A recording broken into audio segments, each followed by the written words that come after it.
हरे कृष्णा। तो एक कथा आती है जो मैंने श्री भक्तमाल में पढ़ी थी। उसमें एक कथा है कि एक भक्त होता है जो डेली भगवान से प्रे करता है कि मुझे बहुत सारा धन मिल जाए।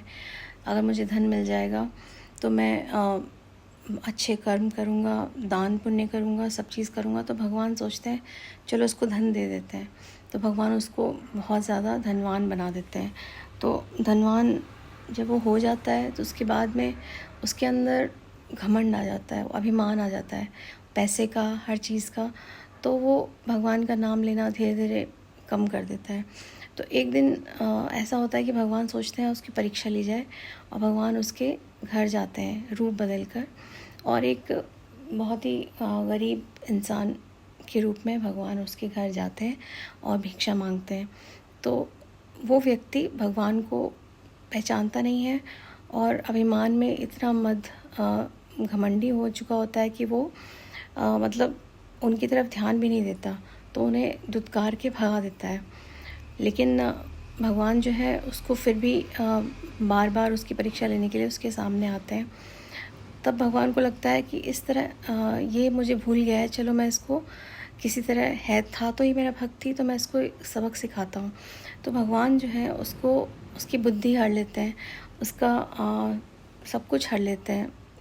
तो जब सब कुछ उसका चला जाता है तो एकांत में बैठ के सोचता है कि अरे भगवान ने मुझे सब कुछ दिया था, और जो भी मैंने मांगा वो मेरा पूरा किया था, मेरी इच्छाएं पूरी की थी, और मैं उन्हीं को भूल गया जिन्होंने मुझे अपना सब कुछ, मुझे सारी खुशियाँ दी, मेरी सारी इच्छाएं पूर्ण की।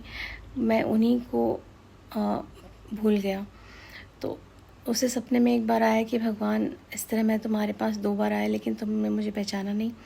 तो इस तरह भगवान हमारी इच्छाएं पूर्ण कर देते हैं, लेकिन वो हमारी परीक्षा भी लेते हैं।